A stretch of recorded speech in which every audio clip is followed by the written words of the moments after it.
鏡の前ピタッと並ばされてこれがなって勝手に決められて柔らかい声出せるけれど返事は求められてへんのやろビボン結んで可愛くして喋らん方が可愛いなって言うけど名前も知らんあんたのために笑ってるふり上手みんな我哋到咗大阪啦！我哋其實係可以搭地鐵啊，或者係搭巴士咁樣出翻去市區嘅。咁我哋依家呢，就行緊去搭地鐵啦，跟住呢，就去我哋酒店。我哋今次呢係住心齋橋。咁咧呢一邊嘅地鐵呢，其實就有呢個南海電鐵啦，同埋呢遠處嗰邊呢係 JR 嚟嘅。咁因為今次我哋去南多啊，跟住去心齋橋嗰邊呢，咁所以我哋呢就會搭南海電鐵。咁其實呢，如果大家就得啱時間嘅話呢，係可以俾多500 yen 左右，咁就坐佢嘅特急。如果大家想買 Rapid 嘅話，咁就要喺呢一度買飛嘅。咁呢，佢入面其實車廂入面仲有廁所添，所以其實係比普通嘅嗰個南海電鐵呢，應該係會比較方便啲，而且真係舒服啲啦。不過你睇其實佢都有寫34分鐘、45分鐘，都係10分鐘咯。正常普通嘅嗰個南海電鐵車廂就會係咁嘅樣啦。我哋而家到咗南多站啦，然之後呢就要轉線，跟住呢先至可以去到心齋橋嘅。喺心齋橋8號出口呢一度呢，就可以直接去到我哋嘅酒店啦。喺呢個酒店嘅門口入嚟呢，呢一邊呢就係掛衫嘅位置啦。咁佢有衣架同埋一個 spray 擺咗喺度啦。咁下面呢個位呢，其實就係一個好細嘅夾萬啦，同埋呢邊有2對拖鞋已經 ready 咗喺度啦。咁喺呢一個衣櫃嘅隔離啦，咁佢就有一個全身鏡，終於係一個到底嘅全身鏡啦。咁喺全身鏡嘅對面呢，其實就係廁所嘅 area 嚟嘅。咁廁所呢邊呢，佢亦都係一個免治嘅馬桶啦。咁然後呢，呢度就係一個浴缸啦，同埋呢邊呢就係星盤嘅位置啦。咁呢，佢都已經有埋啲 amenities 喺度啦。咁我見到係嗰啲牙膏啊、牙刷啊嗰啲都已經 ready 㗎啦。咁上面呢，其實佢仲有一啲沖涼嘅嘢啦，同埋洗頭嘅嗰啲 shampoo 啊、conditioner 喺度。我上網呢睇 review 嘅時候見到呢，有啲人直情係問究竟邊度有得賣呢一個品牌嘅嗰啲沖涼用品。咁可能係一個唔錯用嘅、幾好用嘅一個 brand 啦。咁上面呢度呢，佢就有一啲 skincare 嘅 samples 擺咗喺度嘅。咁再過嚟呢邊呢，就係個洗手液啦。然後呢度出嚟呢，佢就有一個細細地嘅 living room 位嘅。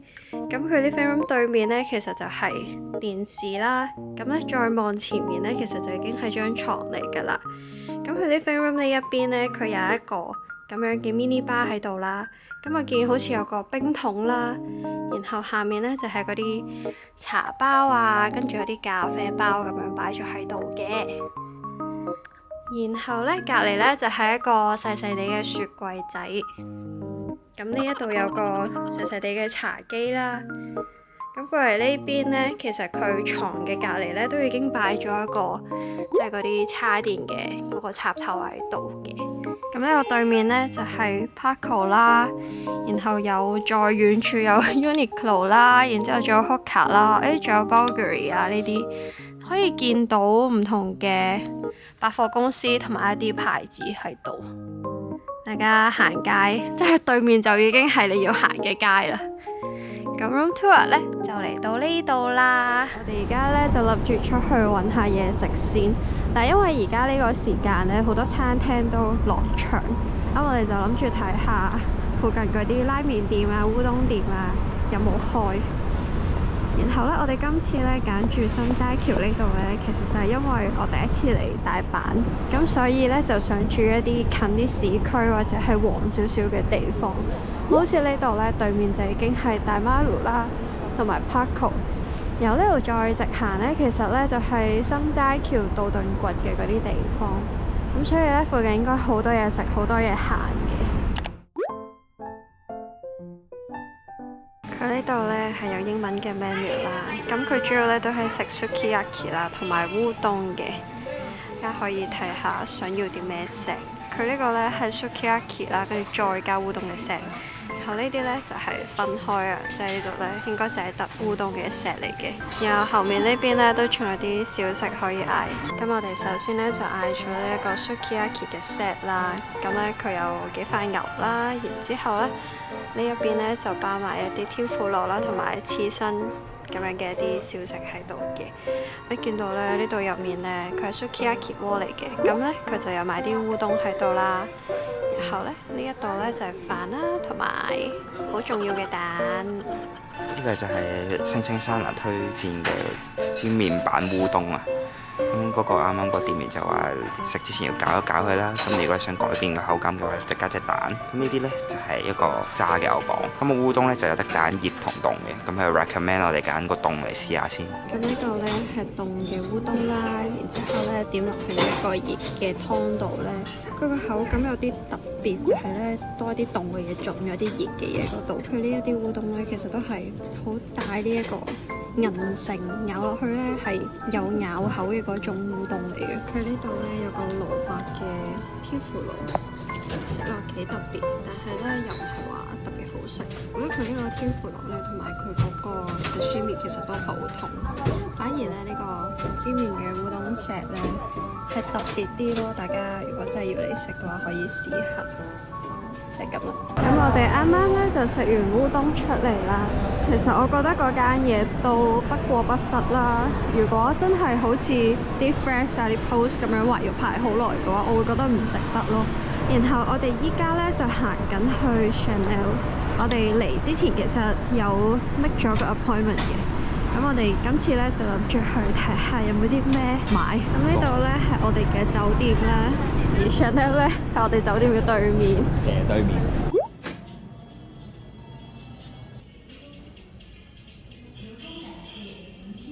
啱啱喺大院睇晒我哋要睇嘅嘢啦，暫時都係決定唔到，花多眼亂，所以就出嚟行下街先。咁我哋又行呢個心齋橋。咁咧，其實心齋橋就係一條好長好長嘅 shopping street 咁樣啦。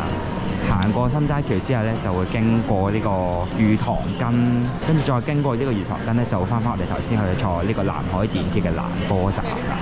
咁中間有好多嘢啦，有藥妝啦，有嘢食啦，有啲 fast fashion 啦，有啲有牌子嘅衫褲鞋襪啦。咁中間就會經過呢個道頓堀咧，咁又有好多嘢食㗎啦。呢間 Supra 咧就係我哋喺福岡嘅時候玩得好開心嘅嗰間扭蛋鋪。咁咧佢係收得比較夜嘅11點，所以咧可以遲啲先嚟行。呢度對面咧就係固力果嘅嗰個好出名嘅打卡位。你見到前面全部都係相機同人頭。咁其實咧喺呢一邊落樓梯咧行過嚟呢度咧都係一個幾好嘅 spot 位，見到好多人都已經喺度影緊相，咁就可以影住呢一個位啦。咁就唔一定要喺橋上面同我哋逼。呢一條街就係道頓堀嗰條食嘢嘅街啦。咁其實都好多出名嘅地方。有呢個久唔久咧，就會有個鏡頭去影住你啦。咁你就可以睇到自己個樣嗰個 mon 啦。前面咧仲有大阪王醬啦，有呢個 Kura Sushi 啦，仲有另一間蟹道樂嘅。咁除咗之前講嘅鄉下屋可以買物之外咧，呢一間 Tutto Anna 咧都係好出名，有好多唔同種類嘅物，咁係大人啊、小朋友啊嗰啲 size 都有嘅。我哋行下咧就嚟咗呢個南海南波站啦。呢個站咧睇落都有啲 history 㗎，然後隔離咧就係高島屋啊。其實佢哋係 connected 嘅。其實如果你想繼續行嗰啲街咧，前面都有個嗰個南波南海通，不過嗰啲嘢就我覺得就爭咁啲咁咯。如果咧大家係想行呢個 GU 或者 Uniqlo 咧，都幾建議大家嚟呢一間心齋橋中間嘅嗰間 GU Uniqlo 喺度行，因為佢係兩間一齊嘅，跟住咧佢一共有5層，所以可以一次過行晒。不過咧佢埋單咧都係要分開計錢。而家去到呢個 Supra 入面，佢有個地方叫 Rich Area， 其實就係夾公仔機啦，同埋佢有一個係應該就係你俾1000 yen 咧，咁你攞個扭蛋，咁佢就有條鎖匙，咁你就可以對應翻攞翻去入面嘅公仔咯。 Rich Area 嘅對面咧就有個 Osaka Area，唔知係咪咧專門都係有啲大阪嘅嘢樓，就好似呢啲啊。顏色係跟翻個通。我哋行翻嚟固力果呢度咧，咁啱見到呢一條船。如果大家咧買咗啲大阪嗰個或者關西嗰個周遊券咧，就可以免費揀搭呢一個啦。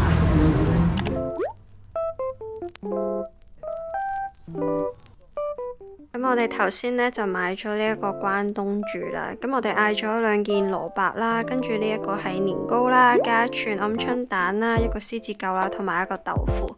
咁其實我覺得佢都唔平嘅，因為咧呢6樣嘢夾埋咧都要1020 yen，咁圍翻就可能係100零 yen，差唔多200 yen 一串啦。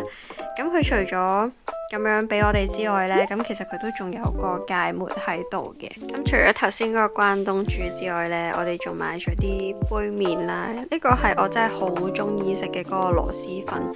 我見到呢759其實有得買嘅，而且呢759嘅價錢都唔貴。跟住呢一個呢係好似 Family Mart 自己出嘅一個擔擔麵，一陣可以試下。然後呢，我哋仲買咗呢一啲咁樣嘅海露嘅沙律啦。然後呢個明太子啦，同埋呢仲買咗呢個蛋，呢個就係我哋今日嘅 dinner 加 supper， 然後仲有支嘢飲。早晨啊，大家！依家呢係朝頭早嘅未夠8點，然後呢依家1到啦，我哋今日呢要去 USJ。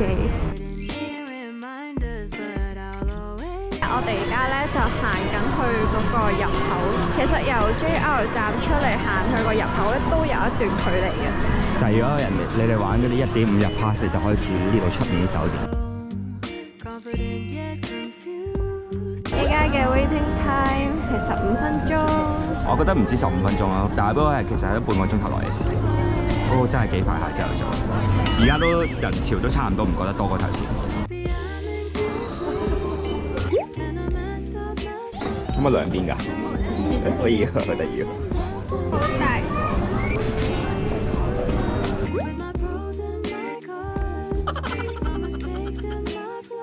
呢個咧就係 Donkey Kong 啊，喺呢一個 Mario 呢個新園區入邊嘅新園區啊！哇！即係幾特別，同埋咧佢一個 ride 咧，佢唔係一卡得4個位嘅，所以佢包保你睇到佢想你睇到嘅嘢。平時咧，你個 race 贏咗攞杯咧，就係攞呢個杯啦。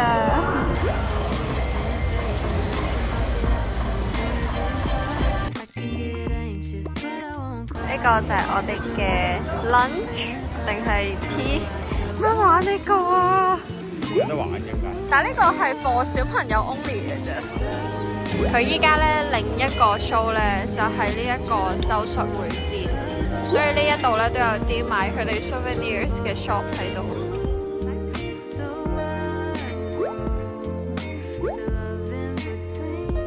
咁喺正門咧呢一度隔離咧就係做 tax refund 嘅地方。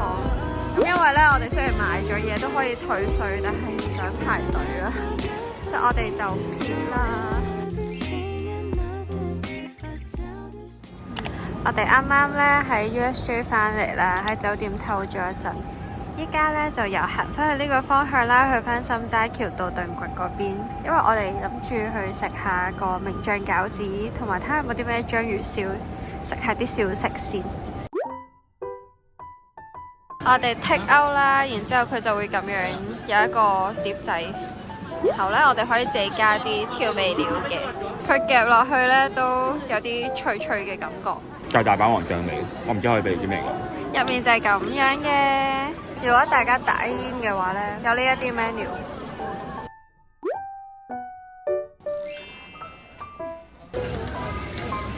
我哋呢講喺佢接龍之前呢，就嗌咗呢個 half half 啦，佢係 salt 啦，同埋呢一個 mayonnaise。係啊，但佢同傳統嗰啲小丸子有啲唔同，佢好似加一粒粒唔知咪米通嘅嘢。佢咬落去個口感呢，佢係嗰啲濕潤少少嘅章魚燒。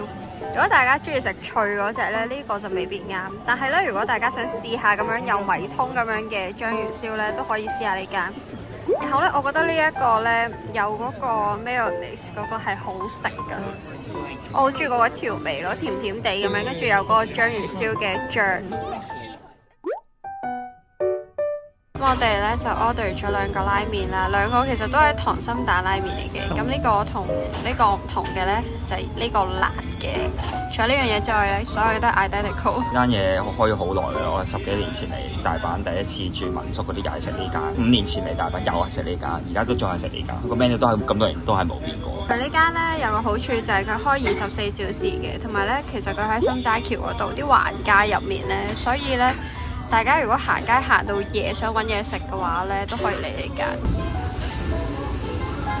佢呢個湯咧係超濃嘅豬味，而且咧食落去咧睇落雖然咧係有啲油光喺面啦，但係咧我唔覺得佢係嗰啲好油好濁嘅湯底。所以呢間雖然話佢係開24係佢一個好大嘅優點，但係咧佢啲嘢都唔馬虎嘅，我覺得。我哋啱啱食完拉麵啦，咁依家咧就行緊去呢一度附近嘅一間 supermarket， 係 Aeon Food Style。佢咧就係開24小時嘅，咁所以我哋咧就諗住過去睇下有冇啲生果啊，或者有冇其他嘢可以買翻去食，又係食。係，不過嗰間超市係好耐以前做嘅，咁多年嚟都仲喺度，係比較平民啲，即係你買棵葱啊、買個菜啊嗰啲超市啊。早晨啊，咁我哋依家咧就去緊一間早餐店。咁嗰間早餐店其實係食啲麵包啊、brunch 啊、飲下咖啡嘅地方。咁佢嘅特別之處咧就係佢店鋪嘅前身咧係一間好舊嘅銀行，所以咧嗰個 area 咧其實就係一個舊銀行改建而成嘅，可能係啲活化咁樣嘅 event。跟住咧就變咗而家呢間早餐店啦。我哋啱啱講到佢 breakfast 嘅 last order 啦，咁所以咧我哋就嗌咗2份早餐。呢一度咧仲可以出面咁樣揀自己想食嘅包。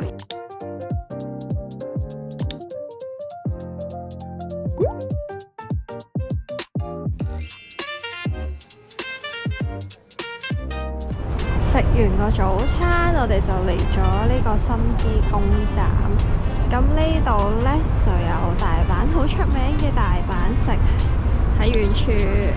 沿途呢，大家可以見到呢一啲板啦。咁佢就係成個 Osaka Castle 呢，佢會教你可以點樣行啦，點樣去欣賞佢。行下見到呢啲枯枝上面有啲花，唔知咩花，我覺得似櫻花，我覺得似梅花。可能2個都唔係最後。咁喺大阪城嘅隔離呢，其實就有個叫做舊嘅陸軍司令部啦。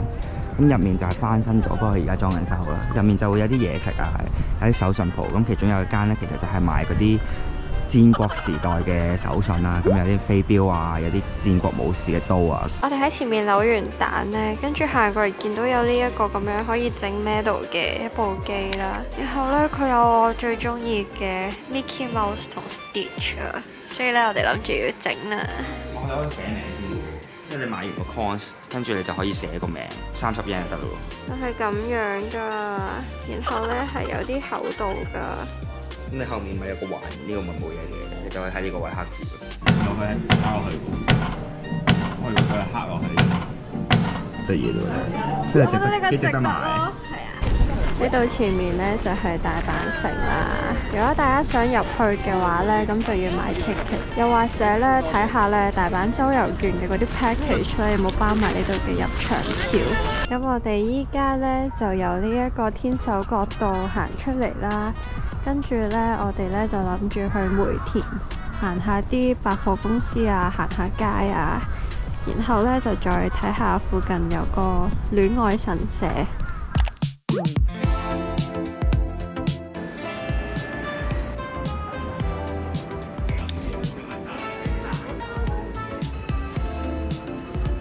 因為佢好多透明嘅御守咧，靚嘅御守都 sold out 咗，所以我哋買咗呢個。喺個神社一出嚟返大街咧，其實就已經見到呢一紮嘅百貨公司，所以咧佢距離咧大家會行梅田嘅 area 都好近。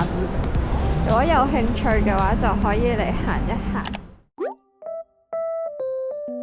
佢 top 3 popular 嘅 menu 就係呢3樣。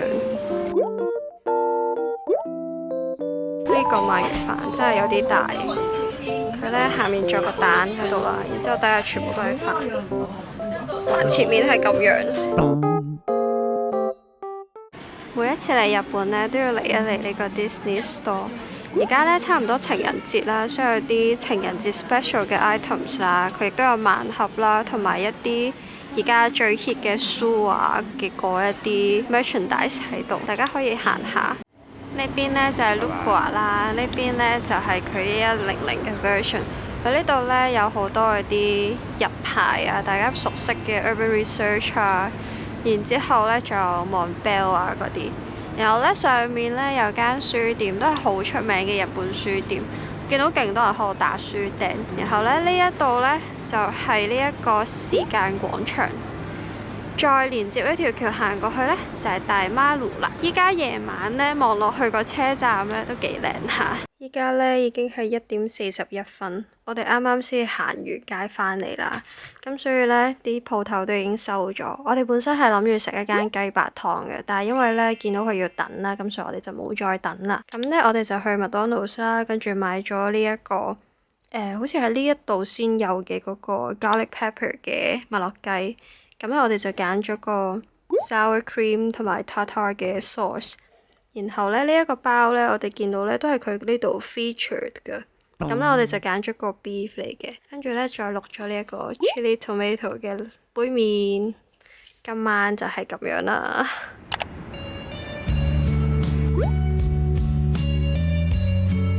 今次嗌咗個雞同蛋，即係好似親子丼咁。之後呢，仲有呢一個 vegetables 啦，同埋有個湯。整咗個生蛋撈飯，就咁加啲豉油啊，加晒啲牛肉撈晒落個飯度，幾好食。我哋依家呢，就轉緊呢個京阪電車，聽到個名應該估到我哋而家去緊邊度。冇錯，我哋而家係去緊呢一個京都。咁咧，我哋就諗住搭去呢個伏見稻荷。咁就由呢個神社開始睇啦。咁啊 reserve seat 咧可以喺呢一個機度。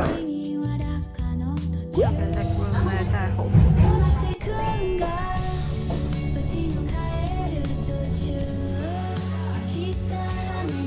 我哋而家咧就嚟到咗呢一個伏見稻荷站啦。一出嚟咧就會見到有一啲貓貓啦。然後呢，同埋呢一邊呢，就係一啲商店街啦。我哋依家呢，就行緊去呢個伏見稻荷神社啦。沿途呢，好多呢一啲 shops 啊。呢一邊上去呢，就係千本鳥居啦。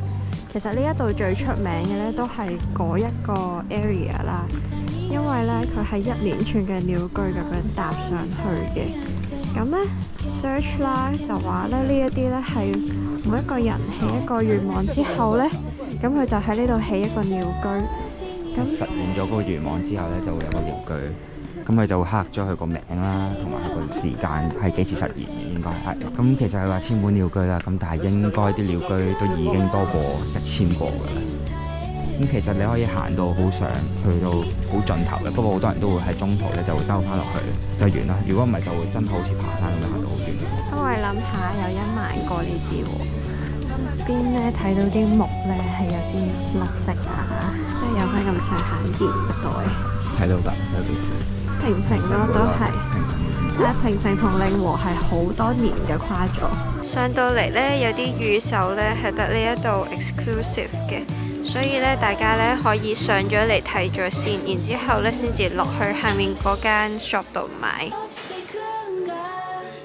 咁咧喺千本鳥居嗰度行落嚟咧，佢都有啲茶居啊咁樣嘅地方啦，咁大家就可以坐低休息一下。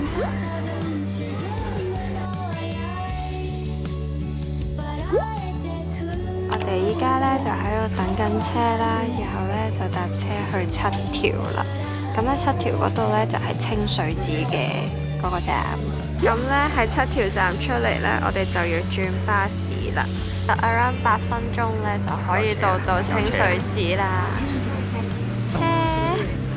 咁我哋啱啱落咗車啦，跟住呢啲 signage 咧，咁就可以去到清水寺噶啦。沿途咧係可以見到呢一啲和服嘅鋪頭，見到呢個牌啦，同埋呢個樓梯咧，就知我哋已經嚟到咗清水寺嘅範圍啦。我哋仲要上到2條樓梯，先至可以去到佢，唔知係咪本殿咧，總之係殿嘅嗰個 area 啦。上到嚟清水寺咧，就係咁樣嘅景況啦。佢每一季咧嗰啲入場券好似都唔同㗎，譬如而家係冬天咧，佢就會係雪啦；如果係紅葉季咧，佢就紅葉嘅。咁其實有啲時候咧，好似around 11月、12月嘅時候咧，就會有啲紅葉嘅季節咧，咁佢就會有個叫夜風，咁佢就會夜晚咧，你就可以行入嚟去啲紅葉度打晒燈啊，跟住就好多人喺度睇，咁係好靚嘅。咁我哋就喺呢個清水寺行出嚟啦，跟住咧就係頭先所講嘅商店街啦。咁咧呢一度咧，沿住商店街再落去咧，大家就會行到去2連板嗰啲地方，咁就更加多嘢行。我哋係買到成個袋都滿晒。呢度呢，有啲係京都清水裏邊限定嘅 products， 然後呢，仲有呢一啲我好中意食嗰啲花生，跟住呢，又有呢個 mochi mochi， 真係超好食咯！呢個佢有得試食㗎，所以大家呢係可以嚟試下先，跟住中意咩味呢，就買咩味。我哋喺呢間好得意嘅京字度買咗個年輪蛋糕，呢個係抹茶味嘅。呢度好多啲手信店呢，都會有講話清水店、嵐山店，即係京都限定。我哋而家呢，就要行去呢個2連板啦。跟住呢啲人話呢，喺2連板度呢，就記住要小心啲行，千祈唔好跌倒。我哋又見到一棵粉紅色嘅花，又係唔知究竟係梅花定櫻花。咁呢度呢，就有個護膚品啊、hand cream 啊咁樣嘅牌子啦。然後呢，係之前呢，我哋用嗰啲石梘咧都幾中意嗰陣味，所以呢，今次呢，就嚟買咗支 hand cream。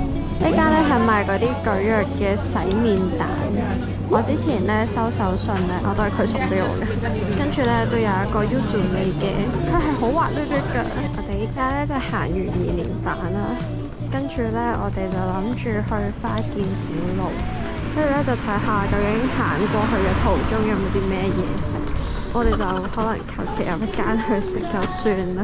行下呢，其實呢度再直行入去呢，就係白板神社，咁佢係呢一度一個好古老嘅神社嚟嘅。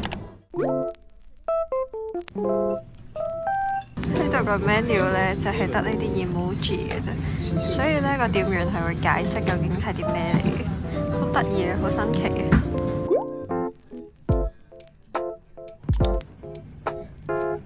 好濃喎，好似蘑菇湯。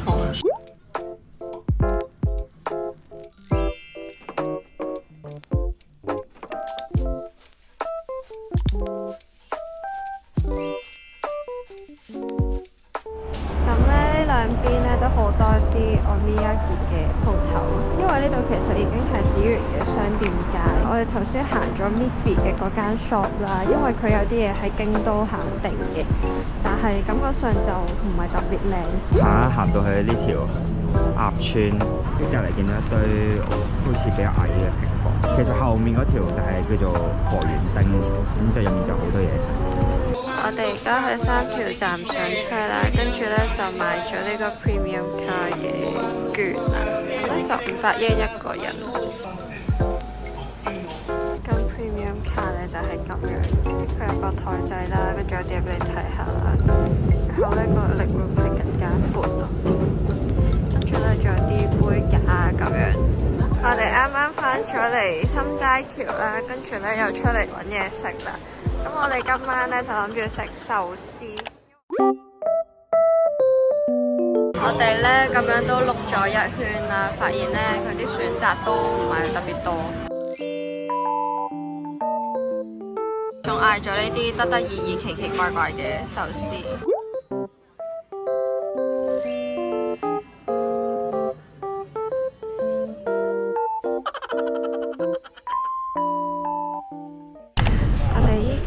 去緊食早餐，依家嘅溫度係1度啦，但係佢嘅體感係-8度，即係我哋之前幾日其實都係 single digit 咁樣嘅 temperature 啦，但係佢 feels like 同個 actual 咧都係冇乜 difference 嘅，頂多都係爭1-2度，今次係爭勁遠咯。然後咧，佢個 forecast 咧又話咧有可能會落雪，我哋就拭目以待下啦。咁呢一度嘅格局咧，就同香港嗰度嘅 Commander 差唔多，都係呢一啲啡色、紅色為主嘅 interior 啦。然之後咧，又帶有一啲好似黑黑暗暗啊、復古啊咁樣嘅 feeling。其實咧，嗰啲早餐 menu 都係好簡單，就係唔同嘅 toast 啊或者 pancake 嘅 set 啦，咁就包埋呢一度嘅嘢飲嘅，大家可以加錢轉其他嘢。